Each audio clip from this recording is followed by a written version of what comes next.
Hello, myself Dr. ISHWARDIP Singh KWATRA, Consultant Nephrology at SGHS Hospital, Sohana.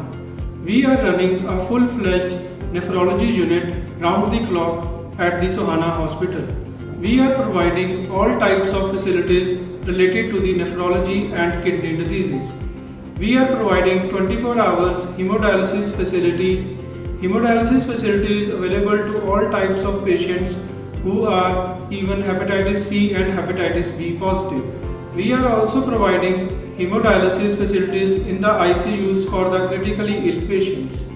We are also providing other facilities like peritoneal dialysis, management of the patients which require renal biopsy. We are putting all types of catheters, both tunneled and non-tunneled catheters, and we are also providing the facility for construction of AV fistulas in our department. Sat Shri Akal ji, I am Dr. Mehakinder, Consultant Nephrologist at SGHS Hospital, Sohana. Here we will discuss about the types of dialysis which are done in the patients suffering from kidney disease. In a normal human body, the excess of toxins, the fluids, the electrolytes are eliminated by a process by forming urine. But in a patient who has abnormal kidneys, these processes could not function, and that is why there is accumulation of toxins and electrolytes and excess fluid in the body, resulting in hypertension, fluid overload, hyperkalemia and metabolic acidosis. To correct these things, we need a form which is called as dialysis. Dialysis could be of two types. It could be hemodialysis or peritoneal dialysis. Hemodialysis, as the name suggests, hemo means blood. So it is a dialysis. It's the purification of blood via which the excess fluids and electrolytes are removed. Hemodialysis is done via a vascular access. The vascular access could be in a form of a catheter, which could be a tunneled catheter, which is also called as a permacath, or it could be an untunneled catheter, or it could be a AV fistula or a AV graft. The hemodialysis is done by using a process called dialyzer. With the help of a dialyzer, there is a membrane and it has lots of filters in it, via which there is a process of diffusion, the excess electrolytes and toxins are removed from the body. Hemodialysis can be used in different conditions. Number one, it could be used in patients with chronic kidney disease. That is, those patients who have already lost the complete part of the kidneys. In those patients, number one. Number two, it could be in acute kidney injury.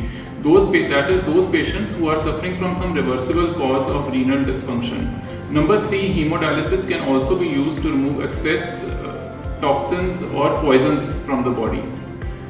And the other form of dialysis, that is the peritoneal dialysis. The peritoneal dialysis, it is done through the abdomen. Port is created via which a fluid is put in the abdomen, and the peritoneum functions as a dialyzer. The excess toxins and the electrolytes, they are removed by help of diffusion through the peritoneal dialysis. So these are the two different and the major forms of dialysis. There is a common misconception in our society that patients who have once started dialysis, they have a very poor lifespan. Actually, this is truly a misconception. Those patients who take regular hemodialysis, follow correct dietary instructions, they go on to live for a long time, and plus we can also decrease their antihypertensive medications. The dietary advice which needs to be followed in patients with chronic kidney disease and patients on hemodialysis, that they should restrict the number of their fluid intake, number one. Number two, they should follow low salt intake and diet. Number three, the diet should have content which has low phosphorus and low potassium. That is, they should avoid fruit juices, citrus fruits, high nuts. These are the common dietary instructions which need to be followed in our patients. In nutshell, those patients who are undergoing regular dialysis, that is, they are coming for at least 2 times in a week for dialysis and are following all the precautions, dietary precautions and dietary advice which has been explained by Dr. Mehakinder, these patients usually have a very good quality of life and they can survive for a very long time, and they can continue to do their normal activities. They can even go for a jog in the morning and come for the dialysis in the evening. So it is a very major misconception in the public that once a dialysis is started, the life of the patient is curtailed and he may not be able to do his routine work. So me, Dr. Dr. Mehakinder and Dr. ISHWARDIP at Department of Nephrology are always happy to serve you in a department which entitles you to all the facilities related to nephrology. We are always happy to serve you. Thank you. Sohana Hospital, a multi-super speciality hospital, Sector 77, Mohali.